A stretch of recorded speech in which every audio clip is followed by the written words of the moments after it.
I'm hoping we can move back to this weird thing called a reasonable middle. But I'm going to get very involved with my time, treasure, and talent to bring a lot of attention and oxygen to the great bench that the Democratic Party has right now. And then one or two leaders emerge and pull out ahead.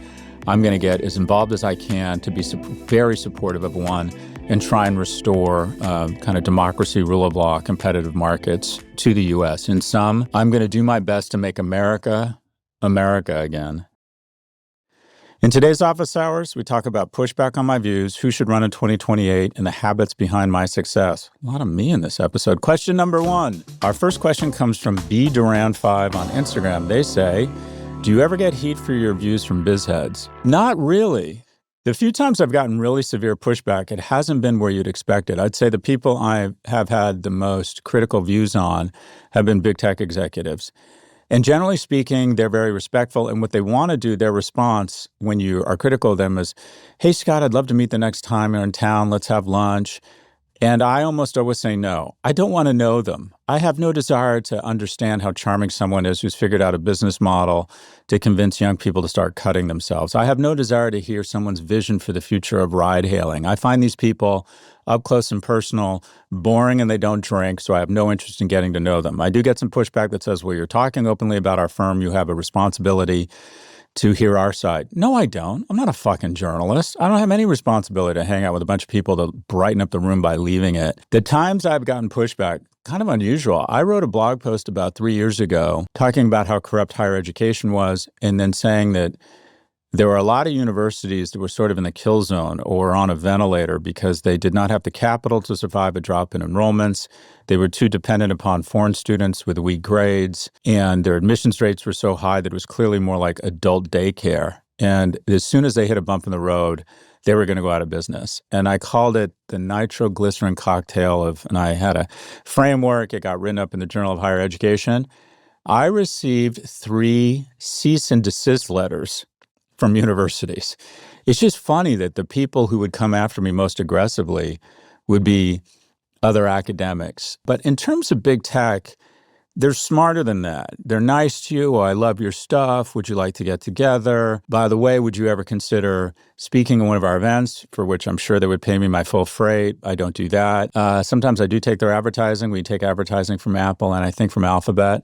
But generally speaking, the CEOs of these companies got there because they're very, very charming. I've met Bezos recently. He's incredibly charming and likable. I talked to Ted Sarandos on Saturday morning, the CEO of Netflix, who I just think is a wonderful guy. And this is the problem. And this is why I purposefully avoid meeting with or having open communications with them, is they co-opt you because they're charming people and you stop speaking your mind. So I've gotten pushback in places I didn't expect it. I've gotten a lot of pushback from VCs, and I couldn't figure out why. And then I looked at their portfolio, and their portfolios is basically a septic tank of shit. And I have called out or said one of their companies is overvalued, and they decide that's a crime against humanity and then start shitposting me online. I've also received some online pushback from Elon Musk. He's called me out a few times, but that's fine. That's probably a symbol that I'm doing something well. But in general, big tech executives and the executives of companies are very good at what I'll call winning you over or polite pushback. They don't come after you. They just don't do that. So my pushback has been in places I didn't expect it.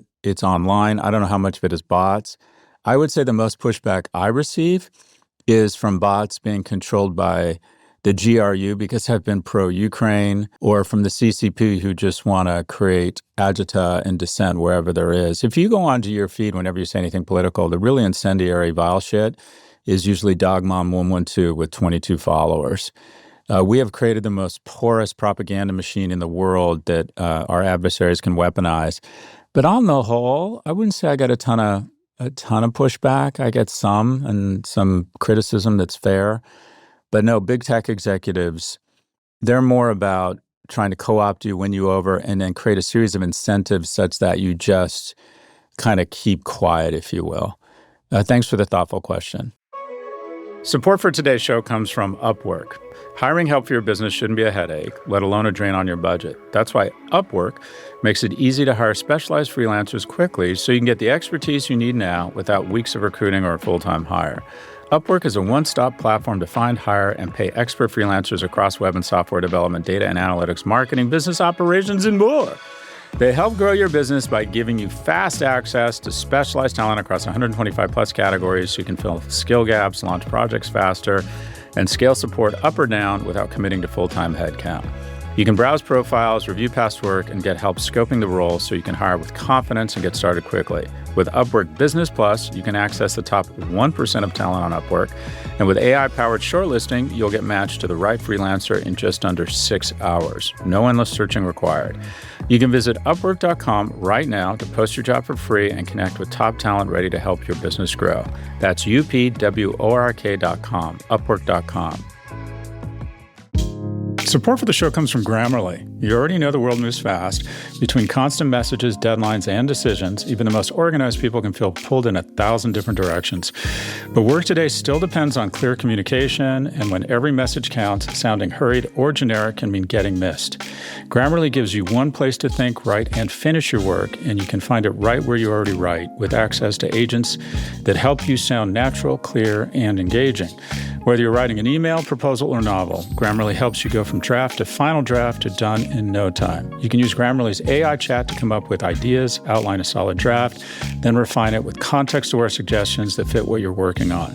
You can see why 90% of professionals say Grammarly has saved them time writing and editing their work. That's because Grammarly is designed to simplify complex ideas with clarity that sounds like you, not AI. In a world of generic AI, you don't have to sound like everyone else. With Grammarly, you never will. Download Grammarly for free at Grammarly.com. That's Grammarly.com.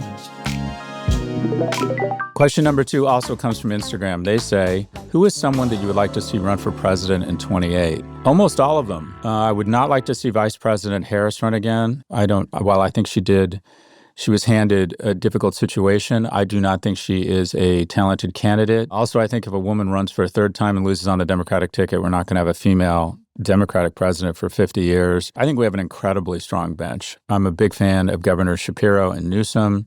I think Secretary Buttigieg is fantastic. I think Governor Whitmer is fantastic. I think Governor Moore is fantastic. I'm a big fan of Senators Murphy, Senators Bennett. There's always someone, quite frankly, you haven't thought of before who would be fantastic. And I'm giving money and time to all of them because I have a habit of picking people who don't win. I'm the guy in my fraternity that had a Dukakis or a Mondale poster in his window when all my friends would basically walk by my room and go, "Pussy, Reagan's a stud." No joke.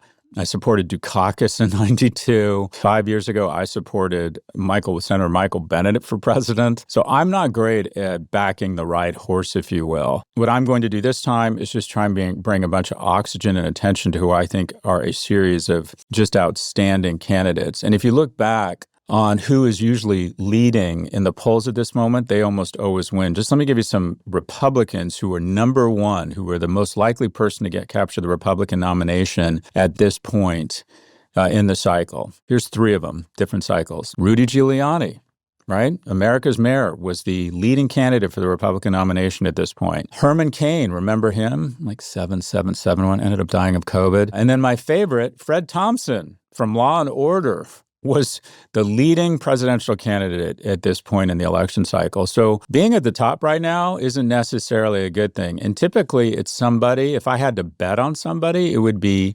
TBD. And that is, nobody had heard of Bill Clinton or Barack Obama at this point. But I think we have a fantastic bench. I think we have some wonderful candidates. I think if you let the primary process run its course, don't have a coronation, but a competition, which really is or was President Biden's mistake and his sycophants who stuck their head up their ass, not even in the sand, and pretended that he wasn't too fucking old, which I said early on, quite frankly. And then people would email me and say, "Scott, you don't understand the assignment. You're going to get Trump elected." Well, okay, let's take our hands off our eyes and ears. Anyways, enough of my patting myself on the back. If you were to let the primary process run, it's an incredible process because it not only picks the right person, it picks the right person for the moment. It is not easy to go to Iowa and pretend to like fried Snickers. It is not easy to listen to a bunch of old people to villages in Florida and hear about their concerns and them drone on. It is not easy to basically go around and lie all the fucking time. And that's unfortunately what most politicians have to do based on the audience they're in front of who just wants handouts. That's one of the things I hate about the Democratic Party is their solution is to promise people more money. Well, okay, well then who's going to pay for all this shit? Anyway. Not why you're here. But I think the primary process of the electoral process is an outstanding means of maturing a great candidate for the moment.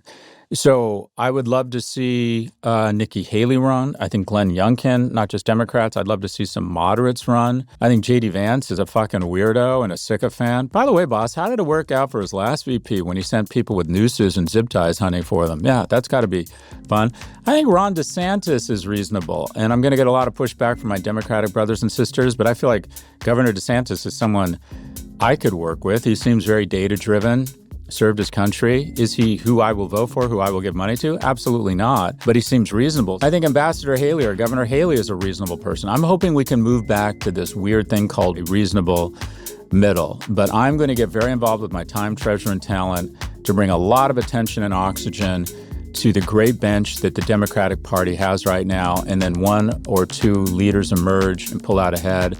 I'm going to get as involved as I can to be very supportive of one and try and restore kind of democracy, rule of law, competitive markets to the U.S. In sum, I'm going to do my best to make America, America again. We'll be right back after a quick break. Support for the show comes from ShipStation. No business owner can complain about growth, but it definitely brings new challenges. For example, the bigger you get, the tougher it is to fulfill orders. That's just a fact. Unless, of course, you have ShipStation by your side. ShipStation's intelligence-driven platform brings everything you need to get orders to customers and puts it all in one place. That includes order management, rate shopping, inventory and returns, warehouse systems, and comprehensive analytics. So, instead of 5 to 7 disconnected tools, you now have one. ShipStation says they can save customers 15 hours per week on fulfillment. And they also do the legwork of comparing rates across all major global carriers, finding you the best shipping option on every order. If you already have negotiated carrier rates, just bring them over. 1 million businesses have trusted ShipStation. You can join them and try ShipStation for free for 60 days with full access to all features, no credit card needed. Go to ShipStation.com and use code Prof G for 60 days for free.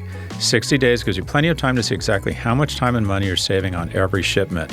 That's ShipStation.com, code Prof G. ShipStation.com, code Prof G.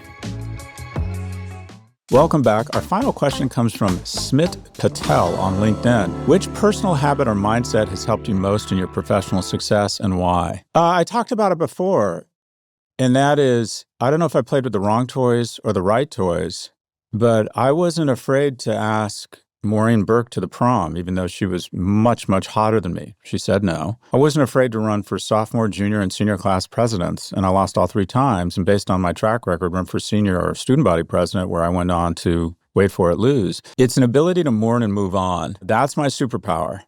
I'm not afraid of public failure. I'm not afraid of taking risks. The majority of my businesses have not worked. I've absolutely had way more schools reject me than admit me. I can't tell you how many jobs I've applied for, but I have the ability to get shot in the fucking face, and then a little bit like Wolverine, I heal and I get up and I try again. That is my superpower. One of my weaknesses that I'm trying to work on is I have a really gross habit of feeling sorry for myself, where, I have a day where I do a bunch of podcasts, or I feel like things don't work out, or I'm frustrated, or my work sucks, or someone is unkind to me, whatever it is, and I feel sorry for myself, and I think, oh, woe is me. And the way I solve that is I don't own art or wine. I've always thought I didn't grow up with any money, and what I saw amongst my friends when they started making a shit ton of money, specifically I hung around a lot of really wealthy guys in the early 2000s who were in their 30s, made a shit ton of money and thought that it was them, not recognizing there was this anomaly of 2 and 20, the compensation structure of hedge funds, who were making millions, sometimes tens of millions. And I noticed the first thing they did was they started ordering really expensive wine and buying art. I have never done either of those things.